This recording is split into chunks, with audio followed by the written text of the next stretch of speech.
स्वागत है आपका हमारे इस YouTube चैनल में। और आज के इस वीडियो में हम लोग पढ़ने वाले हैं क्लास 8 का चैप्टर 9 जिसका नाम है राशियों की तुलना। इसका एक्सरसाइज 9.3 का क्वेश्चन नंबर 2। तो इसके पहले वाले क्वेश्चंस का वीडियो अगर आपने नहीं देखा है तो लिंक डिस्क्रिप्शन में दिया गया है, वीडियो जरूर देख लें। और अगर आप इस चैनल पर नए हैं तो इस चैनल को सब्सक्राइब करें और बेल आइकन को प्रेस करें ताकि हर आने वाले नए वीडियो सबसे पहले आप तक पहुँच जाए। तो देखिए 2 नंबर क्वेश्चन क्या है, निम्नलिखित प्रश्नों का कुल राशि यानी कि मिश्र धन तथा चक्रवृद्धि ब्याज सूत्र का उपयोग करके ज्ञात करना है। तो इसके पहले यानी कि 1 नंबर क्वेश्चन को हमने बिना सूत्र का यूज किया था, ठीक है। उसको साधारण ब्याज करके उसको बहुत लंबा प्रोसेस से निकाला था। तो इसमें हमें क्या करना है, सूत्र का यूज करके बनाना है। तो इसमें देखिए पहला क्वेश्चन क्या है, 2400 रुपये का 2 वर्ष के लिए 20% वार्षिक दर से वार्षिक रूप में संयोजित होने पर। तो देखिए ये क्वेश्चंस बनाने से पहले आप लोगों को क्या करना क्या है, सूत्र जानना पड़ेगा। तो देखिए सूत्र पहले हम लोग जान लेते हैं। तो देखिए अब थोड़ा आप ये याद रखिएगा कि मूलधन को क्या लिखते हैं, पी से दर्शाते हैं। पी फॉर क्या होता है, प्रिंसिपल। समय को, वर्षों की जो संख्या है उसको एन से दर्शाते हैं। दर को आर लिखते हैं मतलब रेट। मिश्रधन को ए लिखते हैं अमाउंट। और साधारण ब्याज को एस आई लिखते हैं, चक्रवृद्धि मतलब सिंपल इंटरेस्ट। और चक्रवृद्धि ब्याज को सी आई लिखते हैं यानी कि कंपाउंड इंटरेस्ट। तो देखिए इसमें क्या है, जो सूत्र है, तो चक्रवृद्धि ब्याज निकालने का फॉर्मूला तो वही है कि चक्रवृद्धि ब्याज बराबर मिश्रधन माइनस मूलधन। लेकिन जो मूलधन निकालने का फॉर्मूला है ना वो कई सारा है, ठीक है, अलग अलग है। तो देखिए यहाँ पे क्या है, 3 कंडीशन है। पहला कंडीशन क्या है कि यदि ब्याज वार्षिक संयोजित होता है यानी कि अगर साल में एक बार ब्याज मिलता है तो हम लोग ए यानी कि मूलधन का मिश्रधन का क्या फॉर्मूला लिखेंगे, P1 + R/100 का घात n, ठीक है। अब दूसरा कंडीशन क्या है कि अगर ब्याज अर्धवार्षिक संयोजित होता है यानी कि 6 महीने में एक बार मिलता तो हम लोग मूलधन का मिश्रधन का क्या फॉर्मूला लिखेंगे, P = P × 1 + R/200 का घात 2n, ठीक है। फिर तीसरा कंडीशन क्या है, यदि ब्याज तिमाही संयोजित होता है यानी कि 3 महीने में क्या है ब्याज मिलता है। तो एक साल में तिमाही वाला कितना तिमाही होगा, 4 तिमाही, 3 महीना का 4। तो उसके लिए मिश्रधन क्या होगा, P × 1 + R/400 का घात 4n, ठीक है। तो हमें ये समझना है कि जो ब्याज है वो वार्षिक संयोजित होता है या अर्धवार्षिक या तिमाही, उसके हिसाब से हमें क्या है मिश्रधन का अलग अलग फॉर्मूला लगाना है। और उसके बाद CI यानी कि चक्रवृद्धि ब्याज का फॉर्मूला वही लिखना है, क्या है, मिश्रधन माइनस मूलधन, ठीक है।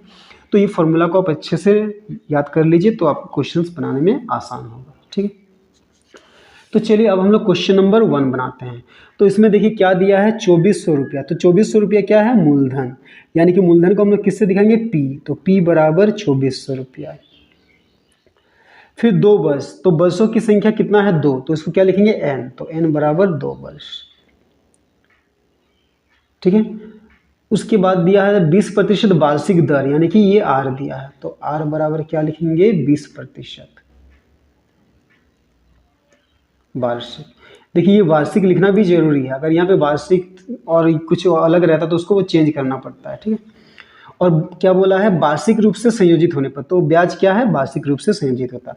तो यहाँ पे हम लोग क्या लिखेंगे, चूंकि ब्याज वार्षिक संयोजित होता है, ठीक है। तो हमने क्या लिखा, चूंकि ब्याज वार्षिक संयोजित होता है इसीलिए हम लोग क्या निकालेंगे, पहले मिश्रधन A। तो A बराबर क्या हो जाएगा, वार्षिक संयोजित होने पर क्या फॉर्मूला था, P × 1 + R/100 का घात n, ठीक है। तो अब देखिए P की जगह हम लोग क्या लिखेंगे, P की जगह लिखेंगे 2400, 1 की जगह 1 लिखेंगे, जोड़ R की जगह क्या लिखना, 20/100 का घात n। n का मान कितना है, 2। तो देखिए क्या हो जाएगा, 2400, यहाँ पे कुछ नहीं तो गुणा है, ठीक है। अब देखिए 1 के नीचे 1 देते हैं, 1 और 100 का लॉसो लेंगे तो क्या आएगा, 100 आएगा। ये 100 को ये 1 से भाग करें तो 100 आएगा, उसको फिर इसके ऊपर में 1 है, 1 से गुणा करेंगे तो 100 ही होगा। फिर जोड़, ये 100 को 100 से भाग करें तो 1 आएगा, फिर वो 1 को ये 20 से गुणा करें तो 20, इसका घात क्या हो जाएगा, 2, ठीक है। तो फिर ये कितना हो जाएगा, 2400 गुणा 100 और 20 को जोड़ेंगे तो क्या आ जाएगा, 120/100 का घात कितना आएगा, 2। देखिए ये 0 काट देते हैं, ठीक है। ये फिर 2 से कटेगा, 2 × 6 = 12, 2 × 5 = 10। तो फिर इसको क्या लिखेंगे, 2400 गुणा, देखिए 6/5 का घात कितना है, 2 है, यानी कि 6/5 को हम लोग क्या करेंगे, 2 बार लिखेंगे। तो लिखेंगे 6/5 गुणा 6/5, ठीक है।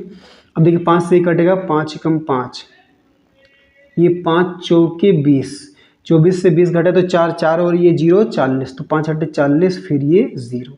ठीक है, फिर ये 5 से कटेगा, इसके लास्ट में 0 है, 5 एकम 5, 5 नम 45, तो 48 से 45 घटाए तो 3 3 और 0 30, तो 5 छक 30, तो क्या बच गया 96 गुना 6 गुना 6, यानी कि 96 को गुना करना 6 छक कितना होता है 36, तो हम लोग 96 को यहीं पे हम लोग रफ कर लेते हैं, 36 से गुना करना है, तो 6 छक 36 का 6 हाथ में रहा 3, 6 नम 54 55 56 57, फिर 3 छक 18 का 8 हाथ में रहा 1, 3 नम 27 और 1 28, तो कितना हो गया 6 8 7 15 का 5 हाथ में रहा 1, 8 5 13 और 1 14 का 4 हाथ में रहा 1 2 और 1 3, यानी कि कितना आ गया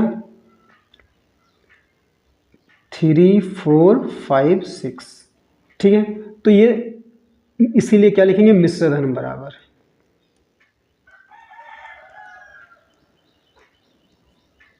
तो मिश्र धन क्या हो गया 3 4 5 6 रुपया, तो ये हुआ हमारा एक आंसर। अब क्या निकालना है चक्रवृद्धि ब्याज, तो हम लोग शॉर्ट में लिखते हैं चक्रवृद्धि को, क्या लिखते हैं चक्रवृद्धि ब्याज को CI मतलब कंपाउंड इंटरेस्ट, तो CI इक्वल टू क्या होता है A माइनस P, तो एक क्या है मिश्र धन यानी कि 3 4 5 6 माइनस P क्या है मूलधन, तो मूलधन कितना है 2400। ठीक है, अब दोनों को घटाते हैं, 6 से ये 0 गया तो 6, 5 से ये 0 गया तो 5, फिर ये 4 से 4 गया तो 0, फिर 3 से 2 गया तो 1, तो 1056 रुपया हो गया चक्रवृद्धि ब्याज, तो ये हो गया हमारा दूसरा आंसर। ठीक है।